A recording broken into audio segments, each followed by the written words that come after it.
क्या नाम हुआ सर? रामेश्वर आर्य। सर क्या कुछ कहेंगे, लेंसकार्ट कंपनी के थ्रू ऐसी स्टेटमेंट आती है कि वहाँ तिलक लगाकर और कलावा बांध के बिंदी लगाकर आप उसके अंदर काम नहीं कर सकते, और दूसरी ओर हिजाब पहनना वहाँ सही है, सामान्य है, इसे किस तरीके से देखते हैं? मैडम, एक तरीके से हलाल और हराम वाला मामला हो गया। इन हराम खोरों ने एक तरीके से हलाल प्रक्रिया को अपना लिया ना। हम तो हलाल का विरोध कर रहे हैं भैया, वो इसलिए कर रहे हैं क्योंकि वो कलमा पढ़ के तैयार किया जाता है, उसमें फूड हो या कोई भी सामान हो।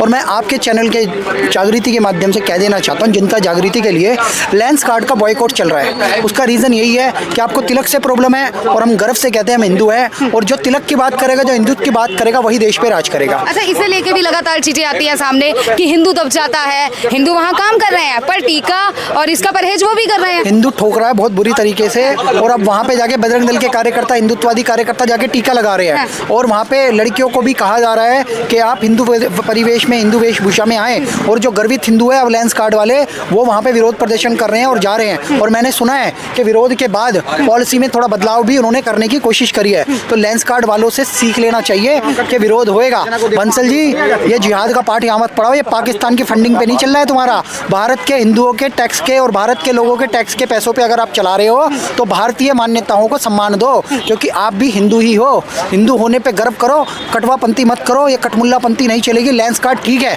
बेच चश्मे रहा है, पर आपको वहाँ पे काम करने वालों के कलावे से और टीके से कोई प्रॉब्लम नहीं होनी चाहिए। ऐसा क्या कारण है कि टीके से दिक्कत हो जाती है, कलावे से, और हिजाब वही सामान्य हो जाता है? देखो, ये मुसलमानों से दबते हैं, इनको दबना बंद करना पड़ेगा, क्योंकि जाहिल जिहादी कौम का अगर आपको असली ठुकाई पिटाई देखनी है तो इजराइल से सीखो।